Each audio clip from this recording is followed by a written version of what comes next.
बिस्मिल्लाहिर्रहमानिर्रहीम, अस्सलाम वालेकुम नाज़रीन। आप देखते हैं प्रोग्राम सिटी एट 10। मैं हूँ आपकी मेज़बान अना यूसुफ। उम्मीद है आप ठीक ठाक होंगे। मंडे है, एनर्जी जो है वो थोड़ी सी एक्टिव ज़्यादा होती है। वो इस वजह से कि आप छुट्टी करके रेस्ट करके थोड़ा सा आते हैं, आप अपनी वर्क प्लेस पे हैं, आप स्कूल जा रहे हैं, स्टूडेंट्स भी थोड़े से स्टूडेंट भी एनर्जेटिक नज़र आते हैं जी। तो अपने वीक का आगाज़ इस तरह से कीजिए कि अपनी तमाम चीज़ों को अच्छे तरीके से प्लान कर लें, प्लान करके करेंगे। एंड यस, बहुत ज़रूरी है, वक्त की पाबंदी अहम चीज़ है जी। अगर आप ये कर लेंगे तो ज़िंदगी में बहुत सारी चीज़ों में आप कामयाब भी हो जाएंगे। बहुत सारे काम आपके जब टाइम पे होंगे तो उसका रिजल्ट भी अच्छा मिलेगा। मॉनसून का 10वां स्पेल है। कल भी एकदम से बादल आए, बारिश हुई, गरज चमक के साथ बारिश हुई, मुख्तलिफ इलाकों में कहीं हल्की और कहीं तेज़ बारिश हुई। सो ये मॉनसून के स्पेल हम देख रहे हैं जी, अब लंबे होते चले जा रहे हैं। ये 10वां स्पेल है और इसमें भी आने वाले दिनों में तेज़ बारिशों की भी प्रेडिक्शन है। ओवरऑल अगर देखें तो शहर की सूरत हाल हम आपसे वो भी डिस्कस करेंगे, दीगर खबरें भी शामिल करेंगे और 11 बजे वाले सेगमेंट पे हमारे मेहमान ज्वाइन करेंगे और आपकी बर्थडे वाला सेगमेंट भी शामिल करेंगे। हमारे साथ शाहिद सिप्रा साहब और इमरान यूनस साहब मौजूद हैं। अस्सलाम वालेकुम। 10वां स्पेल है मॉनसून का और मौसम कदरे बेहतर हुआ है, बट अभी फिर से वो वाली हब्स वाली गर्मी भी शुरू हो रही है। शायद सिप्रा साहब आपसे आगाज़ करें। बिस्मिल्लाहिर्रहमानिर्रहीम। देखें, वो एक मुसलसल बारिश थी, उस वजह से मौसम में चेंज आया और इवन एसीज भी बंद हो गए थे बहुत सारे, और पंखे की सूरत में लोग आराम से अपना गुजारा कर रहे थे। लेकिन वो उसमें 2-3 दिन का गैप आया और दोबारा वही हल्का हब्स है। आप देखें साथ में हवा चल रही है, उस तरह नहीं है। हम लोग बेसिकली वो जो सर्दी वाला एक एहसास आ गया था, हम शायद समझे थे कि सर्दी आ गई है। हालांकि अभी तो सितंबर का आगाज हुआ है और अभी अक्टूबर चलना है। नवंबर के मिड में जाके थोड़ा उनकी आएगी। हालांकि अगर जो हमारे पंजाबी के जो महीने हैं जिसमें भादू है, 2 दिन कबल जो भादू की तारीख थी उससे बाकायदा सर्दियों का आगाज़ जो हमारे बड़े बुजुर्ग कहा करते थे आगाज़ हो चुका है। उसमें आप 2-3 जो रातें हैं गुजर चुकी हैं सर्दियों की। लेकिन चूंकि ग्लोबल जो चेंज है उस वजह से सारी चीज़ें चल रही। अब कल देखें, सुबह हवा चल रही थी, हल्की धूप भी थी, लेकिन दोपहर के बाद बादल आना शुरू हो गए और मगरिब टाइम पे आपके जो आसमान था वो काले जो घटाएं चल रही थी, बादल आ गए, फिर अचानक बारिश शुरू हो गई। किसी जगह मूसलाधार बारिश हुई, कहीं मतलब वो खूबसूरत बारिश थी। वो वाली नहीं थी जो जून जुलाई में आ रही थी, वो नहीं थी, लेकिन बारिश तो हुई ना। सितंबर में भी लोगों ने बारिश देखी। तो मेरे ख्याल में अभी 9 सितंबर तक शायद अभी प्रिडिक्शन है कि 9 सितंबर तक, आज 8 है, 8 सितंबर है, कल तक फिर है कि कल तक फिर बारिशें होंगी और मौसम में तब्दीली आएगी। मेरे ख्याल में जब भादू की बारिशें होती हैं और एक तेज़ बारिश, जिस तरह आपने जिक्र भी किया कि मूसलाधार बारिश अगर हो जाएगी तो माजी के मुताबिक वो आखिरी बारिश होगी आपके इस मानसून की जी। उसके बाद मौसम में बतदरीज चेंज आना शुरू हो जाएगा और जो हब्स की बात आप कर रहे हैं कि उसमें भी कमी हो जाएगी, जो हवाएँ हैं वो चलना शुरू हो जाएंगी और चेंज आएगा। और मैं एक करूँगी कह रहा हूँ कि आने वाले जो कल है ना, अल्लाह करे हम लोग इस साल स्मोक से बचे रहें। ये तो दुआ है, ये बड़ा इम्पोर्टेंट है। ये सितंबर का तो हमारी तैयारी पे डिपेंड करता है और जब अक्टूबर जो मिड में आता है तो उसके बाद ये स्मोक हमें भुगतना पड़ती है। इस वक्त आप देखें ना वेदर कि आपको नीला आसमान, खूबसूरत बादल, उस पर आपके परिंदे उड़ते दिखाई देते हैं, बड़ा खूबसूरती का एहसास होता है। लेकिन आने वाले कल में अल्लाह ना करे कि ऐसा हो कि ये इस तरह की चीज़ें हों। तो अभी का मौसम एंजॉय करें, आने वाले कल में फिर देखी जाएगी। अल्लाह ताला बेहतर करे। इमरान, देखिए रिसेंटली जो सैलाबी सूरत हाल थी ना, नो डाउट उससे बहुत ज़्यादा नुकसान हुआ है, हर तरह का नुकसान हुआ है, जानी माली नुकसान जो है वो हुआ है। लेकिन उसकी वजह से और हालिया जो बारिशें हुई हैं उससे मेरी प्रेडिक्शन ये है कि इस बार गर्मी की शिद्दत में उतना इजाफा नहीं होगा, ना ही स्मोक की शिद्दत में उतना इजाफा होगा जितना माहिरीन जो है वो पिछले साल स्मोक की सूरत हाल में कह रहे थे कि जैसे अब कहा जा रहा है कि अगले साल सैलाब और बारिशें ज्यादा होंगी। इस साल बारिशें क्योंकि कंपैरेटिवली जी बिल्कुल यही वजह है कि पिछले साल जब स्मोक थी तो माहिरीन ने कहा था कि अगले साल इससे ज्यादा स्मोक होगी और हुकूमत को एहतियाती तदाबीर जो है वो अभी से अपनानी चाहिए। लेकिन अभी जो सैलाब आया, जो बारिशें हुई, उससे मौसम की शिद्दत में बिलाशुबा तब्दीली आई है और सर्दियां जो हैं वो भी वक्त से पहले आएंगी मेरे ख्याल के मुताबिक, और गर्मी की शिद्दत में इजाफा हुआ है। ठीक है, गर्मी की शिद्दत में अभी भी इजाफा है और स्मोक की सूरत हाल जो है ना वो भी कुदरतन बेहतर होगी। अदरवाइज हमारे जो इदारे हैं उन पे आप छोड़ देंगे तो वो तो जब हमारे सर से पानी सर तक पानी आ जाता है, फिर कहते हैं कि भागम दौड़ जो है वो शुरू कर दी जाए। अभी भी आप ये देखें कि स्मोक जो है जिस महीनों में आती है स्मोक वो करीब है। हाँ जी। लेकिन हमारे जो इदारे हैं वो अभी तक भंग पी के बैठे हुए हैं, कोई आपको कोई एक्टिविटी नजर नहीं आ रही। अभी तो सैलाब वाली सूरत हाल से निपटा जा रहा है ना। यही असल इशू है ना कि जब मुसीबत जो है वो हमारे सर पे आ पड़ती है तब हम उसके हल की कोशिश जो है वो करते हैं। ऐसे ही है जी। अच्छा जी, कुछ रावी की सूरत हाल देख ले तो सैलाबी सूरत हाल पैदा हो गई। जिस के मकाम पर भी पानी का बहाव जो है वो तेज है। कमिश्नर, डिप्टी कमिश्नर तमाम लोग अलर्ट हैं। शादरा 93,000 क्यूसेक का पानी का रेला जो है वो इस टाइम है। शायद सिप्रा साहब एक कमेंट कर दे, फिर नेक्स्ट खबर की तरफ। देखिए अब हालात कंट्रोल में है। अब वो वाली बात जो सैलाबी सूरत हाल थी वो लाहौर के हद तक तो वो अब नहीं है, कंट्रोल है। यहाँ पे रावी की सतह पे या अतराफ में जो आबादी, हाँ एक बात मैं ज़रूर करूँगा, वो थीम पार्क के नाम से जो सोसाइटी है उसमें पानी जमा है, वो मेरे ख्याल में आपकी गवर्नमेंट को उस पर नज़रसानी करनी चाहिए। लोगों के करोड़ों रुपए के घर वहाँ डूबे हुए हैं। घर डूबने के साथ साथ वहाँ पे वापसी उनकी बड़ी मुश्किल हो रही है। तो मेरे ख्याल में थोड़ा इकदाम उठा लें, आप मशीनरी सरकारी का इस्तेमाल कर लें तो वहाँ से पानी का निकास करके लोगों को कम से कम रहने की जगह दोबारा मिल जाए, उस पे जाना चाहिए। बाकी जो सैलाब की सूरत हाल है, रावी क्या करेगा, वो अब बहुत कंट्रोल्ड है सिचुएशन, वो ऐसा नहीं। हाँ आगे चले जाएं चनाब और सतलुज की बात करें, वहाँ तबाही हो रही है। वो सैलाब अभी गुजरे जा रहा है, आपकी फसलें तबाह हो जा रही हैं। देखें पानी गुजर जाएगा, घर गिर गए बन जाएंगे, लोग बना लेंगे, जानवर बह गए बन जाएंगे, अल्लाह ताला मदद करेगा। ये मुश्किल वक्त है उन लोगों के लिए, हर साल आता है, इस दफ़ा बहुत ज़्यादा मुश्किल वक्त आया।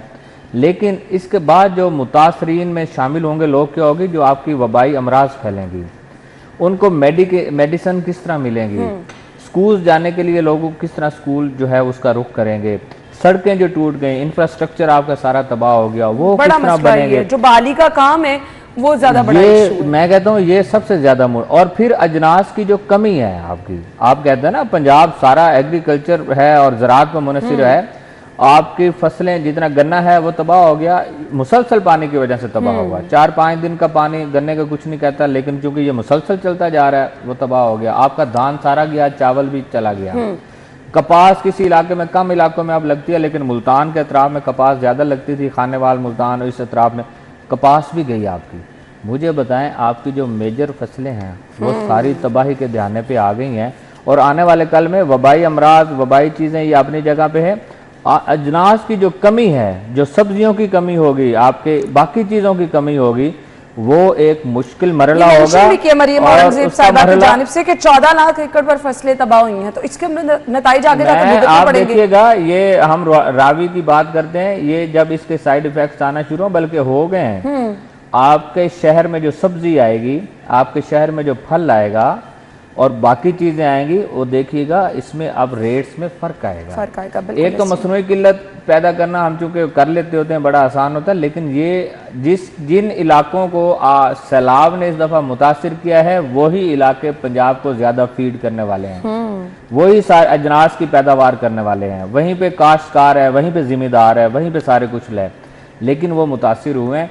मेरे ख्याल में गवर्नमेंट और पंजाब जिस तरह कह रही हैं कि हम करेंगे काम, क्या काम होना है, बहाली का काम कर दें, इंफ्रास्ट्रक्चर बना के दे दें, लोग और बड़े ये साथ साथ चले। शायद साहब किया भी जा रहा है, लेकिन अब ये ज्यादा तेज करने की जरूरत होगी, क्योंकि कैंप्स में कब तक रखा जा सकता है, अब उनको महफूज मकाम बड़ा मुश्किल है। अभी मैं पढ़ रहा था कि सीएम साहिबा इस पे एक्टिव भी बड़ी है, उसको हमें जरूर अप्रिशिएट करना चाहिए। चीफ एडमिनिस्ट्रेटर एक्टिव होना भी चाहिए जी बिल्कुल। अब मैं आपको बताता हूँ, जहाँ आपका सैलाब है वहाँ बारिश हुई, अभी मैं पढ़ रहा था कि जंग में मूसलाधार बारिश हुई है, स्कूल्स बंद किए गए हैं, तो जो लोग कैंप्स में बैठे हैं उनका क्या हाल है? वही ना, कि अब उनके लिए हमें ऑल्टरनेट की तरफ भी जाना है। इमरान यूनुस आप इस पे कमेंट कर दे, फिर हम चलते हैं जी। 42 लाख अफराद इससे मुतासर हुए, फसलें जितनी तबाह हुई, जानवरों को कुछ 16 लाख जानवरों को मरियम औरंगजेब साहिबा की तरफ से जारी किया गया बयान। वो कह रही हैं कि जी इतने जानवरों को हमने महफूज मकामात पर भी शिफ्ट कर दिया है, लेकिन ओवरऑल अगर देखें तो जैसे हम कह रहे हैं तबाही तो हुई, लेकिन इसके आगे जाके अब आपको नताइज भुगतने। देखिए अल्लाह का लाख लाख शुक्र है कि रावी में सैलाबी सूरत हाल जो है वो कंट्रोल है। 56 से लेके 93,000 क्यूसेक तक पानी जो है वो है, और अल्लाह का शुक्र है कि वो उससे ख़तरा नहीं है। हाँ आगे जिस तरह चनाब और जंग की बात कर रहे हैं, वहाँ पर तो ऑब्वियसली नुकसान हो रहा है। बात यहाँ पर यह जो मैं छोटी सी सजेशन जो है वो देना चाहूँगा, कि जो भी सैलाब से मुतासिर हुए हैं लोग, अब देखें आपकी अजनास हो गई, आपकी सब्जियां हो गई, फल हो गए, इनके रेट अब बढ़ेंगे। क्यों? क्योंकि मसनूई किल्लत, जिस तरह शायद सिप्रा ने कहा कि हम लोग जो है पैदा करते हैं, महंगाई का रेला जो है वो आता है। अब गवर्नमेंट जो है इसको ज़्यादा जो है वो एक्टिव होना पड़ेगा, और स्पेशली उन लोगों को भी जो सैलाब से बचे हुए हैं और अजनास के कारोबार से मुंसलिक है, चाहे वो सब्जियां हैं, फल हैं या अजनास हैं, उनको ज़रा ख्याल करना होगा अपने उन किसान भाइयों का, या अवाम का भी ख्याल करना होगा। चूँकि जो अजनास मार्केट में आती हैं, अगर उन्होंने ज़ख़ीरा कर रखी हैं तो वो ज़रा उतने ही कम ना करें तो ज़्यादा भी ना करें। वही जो कीमत चलती आ रही थी सैलाब से पहले की सूरत हाल के मुताबिक, तब तक करते ना तो ज्यादा बेहतर है। बिल्कुल ऐसे ही है, ताकि लोगों को भी जो है ना। एक और बड़ा आएगा, अभी हाल ही आपने देखा होगा गंदम की कीमतें बढ़ रही हैं जी। रोटी का मामला, आटे का मामला भी चल रहा है। हमने ठीक 1.5 महीने के बाद 45 दिन के बाद गंदम की काश्त शुरू होनी है, गंदम लगाने का अमल शुरू होना है। और जो सैलाब ज़दा इलाके हैं, मुझे बताएं कि 1.5 महीने में अगर वहां से पानी नहीं निकलता और जहां पे सैलाब का पानी गुजर जाए, कई जो 88 गोदाम सील किए गए हैं, 75,000 मैट्रिक टन गंदम जो है जब्त भी की गई होगी जब्त। अगली फसल अगर नहीं आती और ये जो मुतासरा इलाके हैं यहाँ से आपको फसल नहीं मिलती गंदम की, अल्लाह ना करे ऐसा हो, जिम्मेदार है उसकी भी रोजी है पूरे साल की, कोशिश करेंगे वो भी कि गंदम लगाएं। तो परेशानी है, फिर क्या होगा अल्टीमेटली? जाहिर है फिर देखे ना, फिर वो चीजें आएंगी। बहुत सारे जो ज़ख़ीर जमीन थी वहां पे दरिया का पानी गुजरा, का बहुत बड़ा तूफान आया, वहां रेत आ गई, वो आपकी बंजर बन गई, वहां पे फसल नहीं होगी। बहुत सारी ऐसी जमीन है जहां पर आपके 3-3, 4-4 फीट तक मट्टी आ गई, उसको लेवल करना, वो सारी करना एक मुश्किल मरहला होगा काश्तकार के लिए भी, जिम्मेदार के लिए भी। ऐसे में चावल को छोड़ दें, गंदम आपकी इंपॉर्टेंट फसल है सबसे ज्यादा। जो जितने लोग आपको नजर आ रहे हैं ना टीवी चैनल्स पे, जानवरों के साथ मुंतकिल हो रहे हैं, फैमिलीज के साथ दूसरी जगह जा रहे हैं, इनका मेन सोर्स ऑफ इनकम क्या है? क्योंकि मैं देही इलाके से हूँ, गंदम है।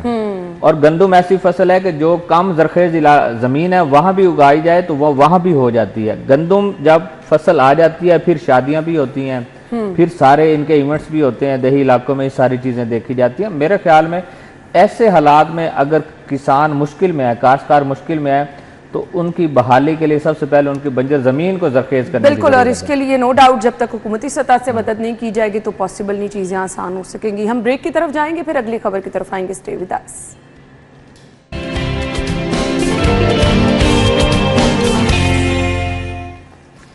Welcome back once again. और अच्छी खबर क्या है जी? चेयरमैन पीसीबी मोहसिन नकवी साहब की जानिब से कौमी क्रिकेट टीम को जीत पर मुबारकबाद भी दी गई है। फाइनल में अफगानिस्तान को 75 रन से हरा दिया। कैसा मुकाबला था इमरान यूनिस?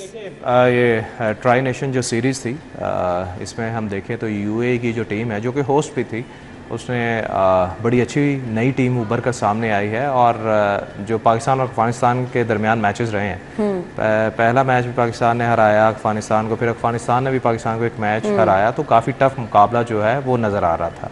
अच्छा, कल जो फाइनल था स्पेशली उसके हवाले से, क्योंकि मैं तो बहुत जो है दिलचस्पी लेता हूँ क्रिकेट में, और बॉल टू बॉल मैंने मैच देखा है। अच्छा। तो नो डाउट जो पाकिस्तान ने बहुत कम स्कोर किया, 140 स्कोर किया, और ऑल टीम जो है वो तकरीबन पाकिस्तान की आउट हो गई। तो उसके बाद वो एक चीज़ नज़र ये आ रही थी, कुछ लोग तो यही पाकिस्तान की टीम को सोशल मीडिया पे, चूँकि मैं साथ साथ देख रहा था, लोग तनकीद का निशाना बना रहे थे, लेकिन वो लोग थे जिनको क्रिकेट की इतनी समझबूझ नहीं थी, क्योंकि कल आपकी पिच जो है वो आपको ये बता रही थी कि वो बॉलिंग पिच ज्यादा है बैटिंग पिच की बजाय। तो बॉलिंग अच्छी भी रही ना। वही हुआ कि कल माशाल्लाह पाकिस्तानी बॉलर जो है मोहम्मद नवाज जो है वो माशाल्लाह बहुत अच्छा उन्होंने जो है कल बॉलिंग की है, और 4 विकेट्स जो 4 विकेट जो हैं उन्होंने अपने नाम किया है। और माशाल्लाह बाकी बॉलर जो हैं वो भी नए बॉलर्स जो मुकीम हैं उन्होंने भी बहुत अच्छी बॉलिंग की है। पाकिस्तान के स्पिनर्स यानी कल मोहम्मद नवाज आगे 5 खिलाड़ियों को उन्होंने साथ किया, उन्होंने बैटिंग भी बहुत शानदार की है, उन्होंने जैसे छक्के कल मारे हैं, और स्टेडियम जो है जैसे अच्छा शायकीन मैंने जो देखे वहाँ पर नो डाउट अफगानी भी बहुत ज़्यादा थे, पाकिस्तानी भी बहुत ज़्यादा थे, तो क्राउड जो है वो मिला जुला था। खैर स्टेडियम जो है वो ऐसे ही लग रहा था जैसे लाहौर का मैच जो है वो मैं देख रहा हूँ। अब इस जीत से क्या उम्मीदें लगा लें एशिया कप के लिए? पाकिस्तान देखिए बिल्कुल जी, अगर हम बात ये करें कि ये ट्राई नेशन जो सीरीज थी ये world cup T20 world cup से पहले बहुत ज़रूरी भी थी, और जो नया टैलेंट पाकिस्तान के पास है उसको आजमाना भी था। तो उस टैलेंट ने ये साबित किया है कि वो हालात जैसे भी हों पाकिस्तानी टीम जो है वो खेल सकती है। कल मेरी कोशिश थी कि मैं चेयरमैन पीसीबी साहब को एक मैसेज करूं कि ज़रा हमारी टीम को पैगाम पहुंचाएं कि ये वही पुरानी एक डगर पर चलना शुरू हो गए कि जब पहले 2-3 खिलाड़ी अर्ली आउट हो गए तो ये प्रेशर में आ गए, लेकिन फिर जब 5 विकेट्स गिरी उसके बाद जो नए लड़के हैं, नए लड़कों ने फिर वो प्रेशर में नहीं रहे और उन्होंने खुलकर खेला और बहुत अच्छा परफॉर्म किया। अदरवाइज तो नजर आ रहा था कि हमारी टीम जो है मुश्किल से 115 स्कोर करेगी, लेकिन नए लड़के जो थे हसन नवाब वो भी बहुत अच्छा खेले हैं और बाकी भी सारे बहुत अच्छा खेले हैं। तो ये पूरी पाकिस्तान को मुबारकबाद है कि बहुत अच्छा हम खेले हैं। अब जी कमिंग संडे को पाकिस्तान और इंडिया का मैच होने जा रहा है, शायद सिप्रा साहब वो तो फिर मजेदार मैच हो गया एशिया कप का आगाज और फिर पूरी दुनिया में मजेदार मैच है, पाकिस्तान और इंडिया के लिए तो होता ही है, बिल्कुल ऐसे ही है, लेकिन वो तो पूरी दुनिया क्रिकेट का एक बड़ा मैच होता है। उसमें तो आपके जज्बात, एहसासात, हर चीज शामिल होती है उसमें।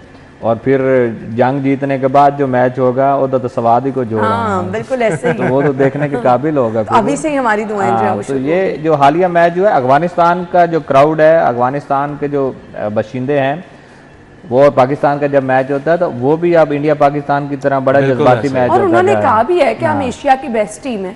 और देखें आपका वर्ल्ड कप में जो जिस तरह आपकी अफगानिस्तान खेली और बड़ी बड़ी टीम्स को उन्होंने हराया, तो ऐसे में इस टीम के साथ हालिया दिनों में नए लड़कों के साथ जो सीरीज का जीतना और फाइनल जीत के आना ये मैटर करता है। जिस तरह इमरान बता रहा था इसने पूरा मैच देखोगे, मैंने नहीं देखा। मैंने एक मेरे सामने वीडियो आई है सोशल मीडिया पे, मैंने अफगानिस्तान की सारी विकेट्स गिरती देखी हैं और वो दिमंचा से ली है। मैं वो थोड़ी देर ही देखा, 4-5 मिनट का ही था वो एक क्लिप, उसमें हालांकि अफगानी बॉलर शायद सिप्रा साहब कल अफगानी बॉलर भी छाए रहे हैं, उनका भी नया जो टैलेंट है नूर लड़का, बहुत अच्छे वो बॉलर्स हैं। मैं वाकई देखकर हैरान रह गया कि वो बहुत अच्छी टीम बन गई है, बहुत मजबूत टीम बन गई है कि वो ऑस्ट्रेलिया को नाको चने चबवा सकती है। ये तो हम सेकंड बेस्ट टीम है जी। अच्छा जी, अगली खबर की तरफ आ जाएं। इतनी बड़ी लीड स्टोरी छपी है और सिंगल फेस कनेक्शन की बात कर रहे हैं, बिजली डिमांड नोटिस फीस बढ़ाने की तैयारियां की जा रही हैं और फिर एक तो पैसे बढ़ाने की तैयारियां की जाती, ऊपर से सितम ये करते हैं इतना बड़ा करके खबर को छाप देते, तो उसी कोई चंगी खबर दे दिया करो फिर। देखें ये जो खबर है ना, मैं इस खबर के साथ हूँ। ये जो इजाफा है मैं इसके साथ हूँ। आप जब उसके महरक़ात आपको पता चलेंगे या उसके पस पर्दा क्या चीजें हैं तो फिर आप भी मेरे साथ खड़ी अब आप आमिर रजा खान साहब जस्टिफिकेशन ना दें, चीजें सुनते हैं नहीं वो फेडरल की खबर है, पंजाब गवर्नमेंट की नहीं है। अच्छा चले। अब क्या है कि AMI स्मार्ट मीटर बुनियादी तौर पर खरीदने जा रहे हैं, नई टेक्नोलॉजी है, उसको आम सार्फिन के लिए मुतारिफ करवाया जा रहा है। सबसे पहली बात जो मैं बताता हूँ, फिर आप मेरे साथ शायद इसमें आएँ या ना आए, लेकिन आ जाएंगे, कि जब आपका ये नया मीटर आपके घर पे इंस्टॉल हो जाएगा, मीटर रीडर तस्वीर लेने नहीं आएगा, ठीक है। कंट्रोल रूम से 30 दिन जब मुकम्मल होंगे तो आपका ऑटोमेटिकली आपकी रीडिंग कंट्रोल रूम उठाएगा और उस पर बिलिंग कर देगा, ठीक है। और सबसे पहला फ़ायदा उसका क्या होगा, आप कहते हैं हमें इजाफी यूनिट्स चार्ज हुए हैं या एडिशनल यूनिट्स चार्ज किए गए हैं या ओवर बिलिंग की गई है, वो नहीं होगी। और इस मीटर में जो रीडिंग आती है वो इशारिया की सूरत में आती है, 122.08, बिल्कुल परफेक्ट, जो परफेक्ट वहां पे चला है वो आ रहा है। और ये इंडस्ट्री में लगे भी हैं और इंडस्ट्रियल रीड सिफारिशें करवा के अपने मीटर चेंज करवा रहे हैं। अच्छा, कि हमारा ऑटोमेशन पे ले जाए हमारा सिस्टम और उसका। अच्छा, अब जब नया मीटर आप बनाने जा रहे हैं उसकी कीमत बढ़ेगी, इसमें तो कोई दूसरी राय नहीं है। जब एक दफ़ा पहले सिफारिशात बनी थी उस वक्त ये सिंगल फेज मीटर के लिए 40 से 45 हज़ार की तजवीज़ आई थी कि इसका रेट बढ़ाया जाए और इससे पैसे ज़्यादा। अभी जो मीटर कीमत है, मीटर की कीमत जो है वो 13,786 रुपये मुकर्रर है। इसके साथ अगर आप 2 किलोवाट अप्लाई करते हैं सिंगल फेज मीटर के लिए तो वो आपको 2440 रुपये आपकी सिक्योरिटी हो जाएगी। 13,786 पे आपको स्टोर चार्जेस पड़ेंगे और केबल कॉस्ट मिला के जो डिमांड नोटिस की कीमत जो बनेगी, जो नज़र आ रही है, अभी तक मुतय्यन नहीं हुई, ये अभी मीटर क्योंकि ख़रीद रहे हैं 3.5 लाख तो कीमत उसकी सामने आई है, तो वो 20,000 तक बन जाएगी। इस वक्त 10,000 के करीब लेते हैं और उस वक्त वो 20,000 के करीब। ये तमाम नए सारिफों को पाबंद किया जा रहा है। जो नया जब ये इम्प्लीमेंट हो जाएगा उसके बाद जो नया मीटर लगेगा वो आपका AMI लगेगा। और इस वक्त 3 फेज जो मीटर आप लग रहे हैं ना वो AMI स्मार्ट मीटर ही लग रहे हैं। अच्छा, आप सिंगल फेज उस पे जा रहे हैं। कुछ सवालात कर लूं, बिजली चोरी नहीं होगी इससे? नहीं होगी। अच्छा, चोरी का भी जिक्र कर दूं आपको।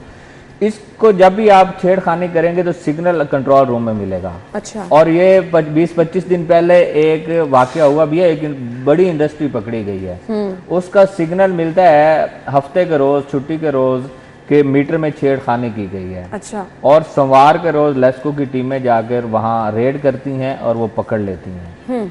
और वहाँ पे वो सिग्नल जो मिला वो साबित होता है कि केबल को खींचा गया और टेम्परिंग करने की कोशिश की गई और वो बिजली चोरी। इसमें भी टेम्परिंग हो जाती है? हो जाती है टेम्परिंग। अच्छा। किस तरह होगी मैं आपको बताता हूँ। मैंने डायरेक्ट सप्लाई लगानी है, मैंने जब भी मीटर के साथ कोई और तार एडिशनल लगानी है तो मीटर ने उसको कंट्रोल रूम में सिग्नल देना है कि छेड़खानी हो रही है। ठीक है। तो जैसे ही वहाँ सिग्नल मिलेगा चेक करेंगे, पता चल जाएगा। दूसरा, इसमें मैं छेड़खानी बिजली चोरी ये अपनी जगह पे है। मैं इसके साथ क्यों हूँ कि एक्चुअल रीडिंग जब कंज्यूमर को होना शुरू हो जाएगी, इसका बराह रास्त फायदा कंज्यूमर को होगा। यानी मीटर रीडर नहीं आएगा इसके नहीं आएगा, आने की जरूरत नहीं ना रहेगी। जब आपने ऑटोमेशन पे जाना है, कंट्रोल रूम से मीटर ने मुंसलिक होना है, तो फिर क्यों आएगी? ले जी, अभी तो फिलहाल इसमें बहुत सारी चीजें बेहतर नजर आ रही हैं। बिजली चोरी नहीं इससे हो सकेगी, मीटर रीडर का रोल खत्म हो जाएगा। आप बार बार क्यों मुस्कुरा रहे थे? अच्छा देखिए जी, मैं 2-3 चीज़ें हैं जो मैं लाजमी, चूँकि मैं एज ए कंज्यूमर जो है वो बात करूँगा, क्योंकि मैं शायद सिप्रा साहब से मैंने रिक्वेस्ट की थी कि मैंने सिंगल फेज मीटर जो है वो लगवाना है। शायद सिप्रा साहब को अच्छी तरह पता होगा। अच्छा, नॉर्मली आप ये देखें ना, मैं आपको बताता हूँ, मैं आपको चीज़ बताता हूँ ना कि पहली बात तो ये है, 2-3 चीज़ें जो मैं डिस्कस करना ज़रूरी समझता हूँ। पहली बात तो ये है कि जो मीटर की फ़ीस है ना सिंगल फेज़ की, वो तकरीबन कोई 10,500 है, 10,500। जब आप मीटर लगवाने जाते हैं ना, तो वहाँ पर जो आम सारिफ है, आम सारिफ के साथ होता गया, चूँकि मैंने 1-2 ऑफिस जो है ना वो देखे हैं और कई रोज़ देखे हैं, वो ऑब्वियसली उसको मुख्तलिफ चार्जेस पढ़ते पढ़ते वो मीटर जो है ना वो 17 से 18,000 में लगता है, अगर आपने जल्दी लगवाना है तो। ये मैं साथ मेंशन कर रहा हूँ कि आपको, और यहाँ पर बंदा मिल गया है, आप उसको रिश्वत दे रहे हैं, तो वो एडिशनल पैसा गवर्नमेंट ऑफ पाकिस्तान को तो नहीं जा रहा। उन बंदों की बात कर रहा हूँ ना, बंदों की बात, उसके बगैर आपका मीटर नहीं लगना, नहीं किया मैं, उसके बगैर आपका मीटर नहीं लगना। आप भूल जाएं कि आपका मीटर जो है वो घर बैठे लग जाएगा आपका मीटर, क्योंकि जिस बंदे ने मीटर लगवाना है इंतजार करना पड़ेगा। पहले इमरान की अब ये देखा, जिस बंदे ने मीटर लगवाना है उसकी कोशिश यही है ना, मेरा हफ्ते में लग जाए, 15 दिन में लग जाए। अगर आप रिश्वत नहीं देते, मैंने जो देखा है, मैंने देखा है जाके, अगर आप रिश्वत नहीं देंगे आपका काम नहीं होने वाला, आपको चक्कर लगेंगे। अब ये जो नए मीटर आएंगे ना, ऑब्वियसली देखें, जिस तरह शायद सिप्रा ने कहा कि बड़ी अच्छी बात है कि अगर लीगली बात की जाए ना, तो ये जो स्मार्ट मीटर है ना, ये आपको पड़ेगा 20,000 में, लेकिन इसकी ओरिजिनल कीमत 20,000 ही होगी, लेकिन फिर ये चला जाएगा 35 से 40,000 में ये मीटर लगेगा, उससे कम नहीं लगेगा। ठीक है। अच्छा, दूसरी बात मैं यहाँ ये करना चाहता हूँ कि हमारे यहाँ पर इदारों की कामयाब ना होने की वजह, इदारती कामयाबी की रुकावट क्या है? इदारे के अंदर बैठे हुए लोग, वो इदारों को मजबूत होने नहीं देते। वो इदारों की वो पॉलिसियां जो अवाम दोस्त होती हैं या अवामी फलाह के लिए होती हैं, उसको वो ठीक होने नहीं देती। कोई भी इदारा आप ले लें, कोई, अब मुझे ये बताएं, मैं हंस इसलिए रहा था कि स्मार्ट मीटर आ जाएंगे ना, तो फिर सार्फिन को या सारिफ को 2 नंबरी बताने वाले लेस्को के ही मुलाजमीन होंगे, जो बताएंगे भाई ऐसे कर लो, ऐसे कर लो। मैं ये नहीं कहता कि जो अफसरान बैठे हैं सारे के सारे करप्ट होंगे, खुदा ना खास्ता, अल्लाह माफ करे, अच्छे लोग भी होंगे। वो तो यही कहेंगे ना कि जी स्मार्ट मीटरिंग आ रही है, इससे चोरी जो है वो रुकेगी, इससे अब सारिफ को जो है वो सुकून मिलेगा। मैं यहाँ बात ये करना चाहता हूँ कि भाई आप इदारे में डेवलपमेंट लेकर आ रहे हैं, स्मार्ट मीटरिंग की तरफ आ रहे हैं, इससे क्या होगा? आपकी बिजली चोरी रुकेगी, आपके लाइन लॉसेस कवर हो जाएंगे, कम नहीं होंगे, कवर हो जाएंगे। ठीक है, जो चीजें ऑब्वियसली सारी मतलब डिजिटल हो जाएगी ना रीडिंग, आपकी सारी चीजें कवर हो रही हैं, तो जब आपका इतना नुकसान जो है वो रिकवरी की तरफ आ रहा है, तो बजाय आप अवाम पर बोझ डालने के, यार उससे पूरा करें। आप क्यों इसकी जो डिमांड नोटिस है डबल करने जा रहे हैं? वही रखे ना यार, आम सारी। अच्छा, सिंगल फेज मीटर हर गरीब बंदा जो है उसने सिंगल फेज ही लगाना है। तो यार अगर आपने फीसें रखनी है तो इंडस्ट्री के लिए रखें, या बड़े बड़े जिनका ज्यादा लोड है उन पे रखें। वो बेचारा जो चलाता ही 200 यूनिट है, 150, 200, 300 यूनिट चलाता है, यार उसको तो बख्श दें। अच्छा, मैं आपको बताता हूँ, सिंगल फेज मीटर है ना, लेस्को ने खरीदना है, मैन्युफैक्चरर से खरीदना है।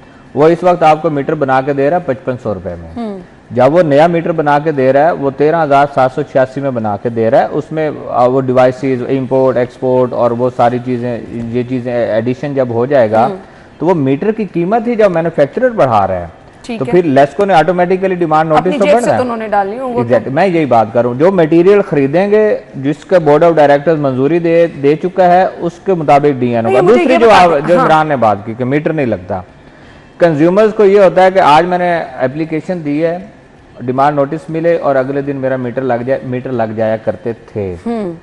अब वो चीज चली गई, अब जो मर्जी कर ले कंज्यूमर को 15 से 20 दिन इंतजार करना है। उसकी क्या वजह है कि अब आपकी एप्लीकेशन ऑनलाइन, ठीक है, एप्लीकेशन ऑनलाइन होगी, उसके बाद डिमांड नोटिस जमा हुआ, उसका जो बैंक से आपको सक्रोल या पैसे आने हैं डिवीजन के अकाउंट्स में जो रेवेन्यू डिपार्टमेंट है, उसके बाद 3-4 दिन के बाद उसकी क्लियरेंस, जो 2 दिन में लग जाते हैं वो अब वो दौर चला गया, अब वो दौर चला गया। अच्छा, अब न्यू कनेक्शन 2 दिन में नहीं लगेगा। ठीक है, सिफारिश के बावजूद मैं कहता हूँ जो मर्जी कर ले, फिर तो ठीक है, जो लगेगा उसकी बिलिंग नहीं होगी। अच्छा, अब ऑनलाइन हो गया सिस्टम सारा, और इसको नाकाम करने के लिए बहुत सारे एम्प्लॉयज, बहुत सारे मुलाजमीन ने कोशिशें की, फेल करने की कोशिश की, सिस्टम को बिठाने की कोशिश की कि ये कामयाब ना हो। देखें पेपरलेस वेबसाइट की जो बात कर रहे हैं ना, वो यकीनन वहां पे फीस 10,500 है, लेकिन अल्लाह के हुक्म से आपकी वो वेबसाइट चलती नहीं। अच्छा नहीं, सारे उसी पे जमा होती है ना एप्लीकेशन, उसके बगैर तो आपको डीएनए नहीं मिलता। अगर पता नहीं लोड है या क्या प्रॉब्लम है। अच्छा, मैं उसमें बताता हूँ, आप अच्छा ट्रैक भी कर सकते हैं। इमरान ने नहीं की होगी कोशिश, अगर आप उनके न्यू कनेक्शन की वेबसाइट पे जाएंगे तो आपको पता होगा कि मेरा मीटर इस वक्त कहाँ पे है। अच्छा, डीएन के बाद उसका अगर स्टोर में उसकी डिमांड चली गई है, एसडीओ ने भेज दी है तो वो शो हो रही होगी, स्टोर से ड्रॉ हो गया है और आगे सब डिवीजन की तरफ आ गया, वो शो हो रही है। चलें जी, फिर तो अच्छी चीज है अगर ये सब ये चीजें हैं। देखिए, बात करने का मकसद ये कि टेक्नोलॉजी पे अगर कोई जा रहा है और उसके सामने एम्प्लॉयज या मुलाजमीन या कुछ लोग रुकावटें बने तो उनके खिलाफ कार्रवाई करने की जरूरत है। ऑटोमेशन किसी भी चीज में आएगी, पेपरलेस एक्टिविटी किसी भी जगह पर होगी, लोग उसको नाकाम करने की कोशिश करेंगे। बिल्कुल ऐसा ही है जी, क्योंकि ऑब्वियसली उससे बहुत सारे मसाइल मिलेंगे। ग्रेड 19 में जिनकी तरक्की हुई है परफॉर्मेंस की बुनियाद पर हुई है। अच्छा, नहीं, ये तो पेंडिंग थी बड़ी देर से। ये तो मेरे ख्याल में मुबारकबाद का मुस्तहिक है। बहुत देर इंतजार की लोगों ने कि बतौर एक्सीएन वो अपने फराइज अंजाम देते रहे, फिर वो जो इनका क्यों लेट क्यों हो गया था?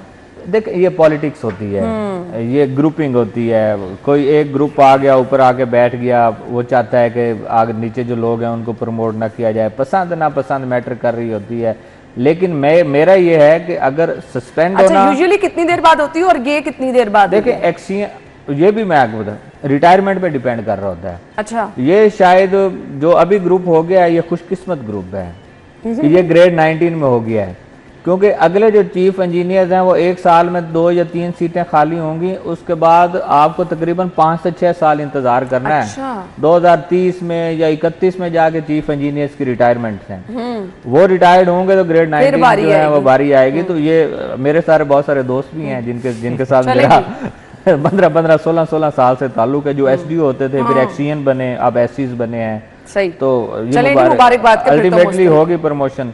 तो परफॉर्मेंस तो उनकी रोजाना की बुनियाद पर आप दावतें ले उनसे, फिर उनकी प्रमोशन होगी। तो हम ब्रेक के बाद आएंगे। स्टे विद अस।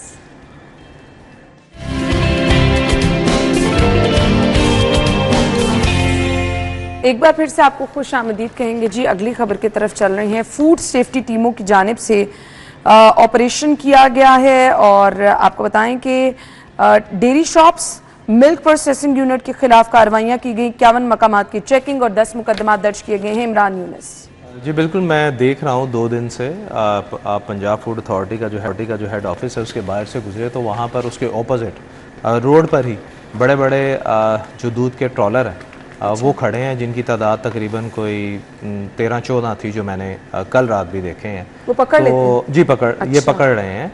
और पहले तो सिर्फ दूध को जो है वो ज़ाया कर दिया जाता था, अब ये वो कंटेनर से जो शहर में दाखिल होते हैं तो वो कंटेनर से, और पहले तो दूध को ज़ाया कर दिया जाता था। अब आई थिंक इनकी कोई नई पॉलिसी है कि इन्होंने अब इनको जो है वो जब्त करना शुरू कर दिया, तो बड़ी अच्छी चीज़ है।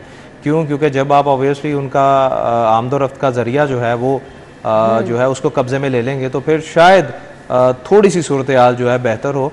लेकिन शहर के अंदर भी जो गवाले हैं वो दूध को मिलावट ज़्यादा दूध जो है वो फरोख्त करते हैं। दुकानों में लाकर भी तो मिलावट की जाती है ना, क्योंकि जितनी लाहौर की खपत है ना दूध की, इतना दूध मेरे ख्याल से बनता ही नहीं है, ना शहर के अंदर इतना आता है और ना शहर के अंदर से इतना जनरेट होता है कि दूध की खपत बहुत ज़्यादा है, लेकिन उतनी जो है डिमांड बहुत ज़्यादा है, लेकिन इतना आता नहीं है दूध। तो इसका फ़ायदा जो है वो ऑब्वियसली वो माफिया जो है वो करता है। और फिर दूध में देखिए, दूध में पानी की मिलावट जो है ना वो चल जाती है, ठीक है, लेकिन अल्लाह माफ़ करे, जब ये लोग उसमें पाउडर डालते हैं, उसमें मुख्तलिफ केमिकल डालते हैं, जिसकी हमने कई लाइव जो है वो मशकें देखी हुई हैं। मैंने खुद, कि मेरे सामने फूड अथॉरिटी, जब मैं फूड अथॉरिटी करता था तो मैं उनके साथ गया ग्वाले के पास, उन्होंने कहा भाई करके दिखाओ तुम कैसे तैयार करते हो। पहले तो वो हिचकिचाया, फिर उसने कहा जी मेरा चेहरा नहीं आना चाहिए, फिर उसने करके दिखाया। वो इतना सा केमिकल डालते हैं, वो पानी जो है पानी दूध बन जाता है, कपड़े धोने वाला लिटरली पानी दूध बन जाता है। और हालांकि मैं आपको हैरानगी वाली बात बताता हूँ कि नूरुल अमीन मैंगल साहब ने कुछ मशीनें मंगवाई थी बाहर से, तब वो डीजी फूड अथॉरिटी होते थे, उन्होंने बाहर से कुछ मशीनें मंगवाई थी। कैप्टन उस्मान जब डीजी फूड अथॉरिटी होते थे उनके दौर में भी आई, वो ऑस्ट्रेलिया से आई थिंक वो मशीनें मंगवाई थी, और वो 20-25 लाख की इतनी की मशीन थी जिसमें आप दूध को डालते थे और वो रेशो बता देता था कि पानी कितना है, केमिकल कितना है, दूध कितना है। उसको देखते हुए आप यकीन जाने हमारे जो लोकल ग्वाले हैं, इन्होंने पता नहीं कैसी टेक्नोलॉजी इस्तेमाल की कि दूध पकड़ाना जाए उस मशीन से। ये इतने खतरनाक लोग हैं, यकीन जाने कि टेक्नोलॉजी को भी मात दे गए। अब मुकदमात भी दर्ज करने शुरू कर दी गई, जैसे आपने बताया गाड़ियां भी जब्त कर दी गई हैं। कानून साजी अगर प्रॉपर हो जाए और इन लोगों को प्रॉपर पता हो कि इनको सजा होनी है, तब ये अमल रुकेगा। शायद सिप्रा साहब, जिस दिन लाहौर में दूध की किल्लत पैदा हो जाएगी ना, उस दिन सही आना शुरू हो गया, सही आना शुरू हो गया। ये वाकई अपने पॉइंट, ये बड़ी आराम सी बात है। दूसरा मैं कहता हूँ कि पंजाब फूड अथॉरिटी के रेड्स ऑपरेशन ये अपनी जगह में बिल्कुल ठीक है। ये कैंपिंग कर दें मुख्तलिफ इलाकों में, और आप जो आम सारिफ है, मैं आप जो अवाम है, उनको मैसेज दे दें कि वो किसी जगह पे दूध लें और उनको शक है कि इस दूध में मिलावट हो सकती है, उस कैंप में जाके वो चेक करवा ले, वो फ्री ऑफ कॉस्ट होना चाहिए। मेरे ख्याल से मुदस्सिर रियाज साहब ने शुरू भी की थी। ये करेंगे तो बड़े आसानी से इसको चेक करके आप कुछ ना कुछ, फिर भी पूरा नहीं होगा लेकिन कुछ ना कुछ उसमें बेहतरी लाई। फूड अथॉरिटी की हेल्प हो जाएगी, उन्हें पता चल जाएगा कौन सी शॉप पे दूध जो है वो। अच्छा, हमारे यहाँ ये होता है कि हम लोग इस तरह की जो ऑपरेशन या इस तरह की एक्टिविटी अगर वो शुरू भी करते हैं, उसकी आड़ में नुकसान पहुंचाना शुरू हो जाता है। कि अना यूसुफ के अगर शॉप है और वहाँ से खरीदारी ज्यादा हो रही है तो इस दूध को फेल करवाने के लिए कैंप पे भिजवा दिया जाएगा। इमरान यूनुस का अगर डेयरी ज्यादा चल रही है तो मैं चला जाऊंगा कि यार ये दूध जड़ा उसे फेल करा दो। ये वाली चीज भी हम लोग खुद करते हैं, नुकसान का बायस बनती है। अल्टीमेटली तो हम ही है ना, वही ना, नुकसान किसको होता है? आवाम को होता है। ये दूध, ये सारी मिलावट ज़्यादा चीज़ें, ये मिर्चें और आपकी हल्दी और ये इनमें जो मिलावटें होती हैं, आज तक क्यों नहीं रोक पाए? हम लोग हमेशा इसको डिस्कस कर लेते हैं, कह भी देते हैं कि वानों में कानून साजी होनी चाहिए, कानून के कटहरे में लाया जाना चाहिए। आज तक इतने सारे लोग पकड़े भी गए, लोगों को सजाएं भी मिल गई, जिस तरह बता रहे हैं कि कंटेनर्स खड़े हुए हैं वहाँ पे, उनकी चेकिंग भी हो रही है, उसके बावजूद धंधा ये बंद तो नहीं हुआ ना, इसको हम खत्म कर पाए। रूटीन में कार्रवाइयां होनी चाहिए और इसके लिए मेरे ख्याल से प्रॉपर एक हिकमत अमली होनी चाहिए। ये ज़मीर की आवाज़ जब आएगी ना, जब मैं बैठ के आप जब मैं सोचूंगा बैठ के कि मैंने ये चीज़ फरोख्त करनी है और मुनाफा कम ले लूँ, और फिर होगा, अदरवाइज ये आम जिस तरह चीज़ें चल रही हैं आप नहीं इसको रोक सकते। ये तो बड़ा मुश्किल है। ब्रेक के बाद आते हैं। Welcome back once again. खबर में लिखा है जी, सूबे भर में नाजायज़ ज़ख़ीराअंदोज़ी, जायज़ ज़ख़ीराअंदोज़ी भी अगर कोई होती है तो बता दें। अच्छा जी, कार्रवाइयाँ की गई हैं, 88 गोदाम सील की गई हैं, 75,000 मेट्रिक टन गंदम को जब्त किया गया है। शायद सिप्रा साहब, देखें ये बड़ी अच्छी बात है। ऐसे में इन हालात में देखें तजावुज़ात को भी नाजायज पूरी फोर्स बना दी है, फिर तो कार्रवाइयां सब बनती है ना। नहीं, फोर्सेस जो कर रही हैं उनसे भी कुछ नहीं होना, मैं आपको बता देता हूँ। फिर कौन कार्रवाई कर रहा है? ये गवर्नमेंट ऑफ पंजाब को नहीं पता कि कहाँ पे गंदम पड़ी है? आपको मुतलका थाने को नहीं पता कहाँ पे स्टोर बने हुए हैं? आप एक मैसेज दें ना पब्लिक को, अगर किसी जगह पे इस तरह के कोई गुंदाम या किसी ने पता है। देखें, अब जैसे जैसे गंदम की कीमत बढ़ना शुरू हुई है तो अब गवर्नमेंट को अपनी जो साख है उसके लाले पड़े हैं कि रोटी की कीमत बढ़ेगी कि लोग हमें पूछेंगे कि आप तो रोटी आप जिस कीमत पर फरोख्त कर रहे थे अब क्यों नहीं फरोख्त हो रही। तो इन चीज़ों को मद्देनजर आटा की कीमत जो है वो बढ़ रही है आहिस्ता आहिस्ता। वो जैसे देखें, गंदम की कीमत बढ़ेगी तो आटे की कीमत बढ़ेगी, आटे की कीमत बढ़ेगी तो रोटी जो आपको मार्केट में मिल रही है उसकी कीमत भी बढ़ेगी। ये एक तसलसल के साथ चीज़ें चलने वाली हैं।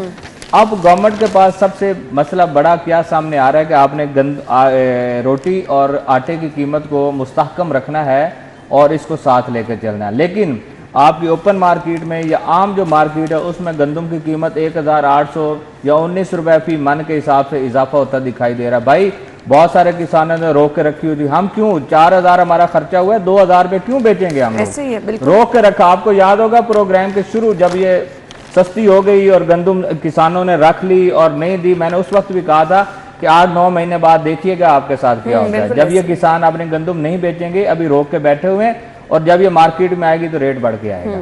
अब वही हो रहा है, वही सूरत है। आप वही, अब देखें मेरी बात सुने, मैं अपनी 2000 की चीज जो आप मेरे से 2200 रुपए में ले रहे थे, अगर वो मेरी 2800 में या 3200 में बिक रही है तो मैं तो बेचूंगा। बेचेंगे आप, जाहिर बात है। मैंने तो अगली फसल लगानी है, मैंने तो कारोबार करना है। तो इसलिए मेरे ख्याल में अब गवर्नमेंट को जब अपना मसला बना है तो उसके बाद वो थोड़ी एक्टिव नजर आ रही है, और ये जखीरा अंदोजी और इनके खिलाफ कार्रवाइयां हो रही हैं, इस वजह से हो रही है। अदरवाइज 7-8 महीने क्या था, ये हो रही है ना, तो होने दे। अब तो पड़ी नहीं हुई थी, क्यों नहीं पड़ी? लेकिन नहीं, मैं किसानों के साथ हूँ। अच्छा, हाँ, एक तरफ सैलाब ने उनको तबाह कर दिया, दूसरी तरफ कार्रवाइयां नहीं होनी चाहिए। देखिए मेरी बात सुन, अगर उनकी फसल को आज उसकी कीमत लग रही है तो लगनी चाहिए, क्यों नहीं लगनी चाहिए? उन्होंने 2200 रुपए पे नहीं बेची, उन्होंने 8-9 महीने रोक के रखी फसल। अवाम पे बोझ अच्छा, किसान वास्ते आप किसान के साथ जरूर नहीं, उनके लिए महंगाई, दरमियानी हल निकालना चाहिए ना। मेरी एक बात, गंदम उसने उगाई, मार्केट का रेट 2200 रुपए आया, उसने नहीं बेची, उसने 8 महीने उसको संभाल के रखा, उसको पता था कि 2200 रुपए में जो मेरी लागत है वो भी नहीं पूरी हो रही। तो अवाम क्यों भुगते? अगर मसाइल किसान भुगते हैं, नहीं मैं कब कह रही हूँ, तो फिर सब्सिडी के साथ लेना चाहिए, फिर सब्सिडी के साथ लेना। ये इस बात से मैं एग्री करती हूँ कि दरमियानी हल निकाल लेना चाहिए। देखे ना, इतनी बड़े लेवल रेट है मार्केट में, अब आपको 3000-3200 रुपए फी मन के हिसाब से 40 किलो मिल रही है ना, मार्केट में तो ओपन हो गया रेट। जी बिल्कुल ऐसे ही है। तो फिर आप गवर्नमेंट, या तो फिर उनसे गवर्नमेंट ले, वो कहे कि हम खरीद लेते हैं, या फिर उनको बेचने दें, मैं तो नहीं बेचूंगा। इस तरह देखिए, ये बात आप किसान को बड़े आराम से कह देते हैं कि वो नहीं, हम नहीं कहते, आप बिल्कुल साथ दें, आपकी मट्टी के साथ मट्टी होना पड़ता है, ये कोई आसान बात थोड़ी। आपकी हुकूमतें पता है क्या करती हैं? हर दौर में किसान का गला दबाती हैं, हर दौर में, कोई भी दौर उठा के आप देखें। पता है क्या वजह क्या है? वजह यह है कि आपकी हुकूमतें जो हैं वो मिल मालकान के आगे सरेंडर कर देती हैं, चाहे वो चीनी माफिया है, चाहे वो फ्लोर मिले हैं, या कोई भी मिल है। होता क्या है मैं आपको ये बताता हूँ। भाई ने बिल्कुल बड़ी अच्छी बात की है, ये इस चीज़ को ज़्यादा बेहतर तरीके से जानता होगा, चूँकि जब भी गंदम यहाँ पर आती है तो मैं ऑब्वियसली उन किसानों से मिलता हूँ, बात करता हूँ कवरेज के हवाले से।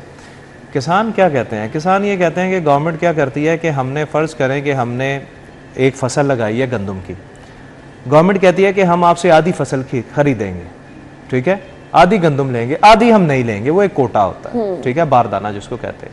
हम आपसे आधा बारदाना लेंगे, आधा नहीं लेंगे। वो आधा फिर वो बेचारा क्या करेगा? मार्केट में वो महंगे दामों नहीं बेच सकता। आपकी सरकार करती क्या है? मैं तमाम हुकूमतों की बात कर रहा हूँ, आपकी हुकूमतें करती क्या है? वो फ्लोर मिल वालों को कहती हैं कि भाई उठा लो। वो क्या करते हैं? किसान को कहते हैं भाई हम, अगर तुम बेचना चाह रहे हो 3000 पे, हम तुमसे 1800 में, तुम 3000 की बेची है ना गवर्नमेंट को, हम तुमसे 1800 में 2000 में खरीदेंगे। वो बेचारा मजबूर हो जाता, कहता यार मैंने इतनी गंदम लगाई है, मैं अब क्या करूं, चले आधी तो मैंने गवर्नमेंट को दे दिया, आधा बारदाना गवर्नमेंट को दे दिया, आधा मैं इनको दे देता हूँ। उसके बाद क्या होता है? उसके बाद जब सारी गंदम निकल जाती है ऐसे, उसके बाद आपकी गंदम ब्लैक में फरोख्त होती, ठीक है।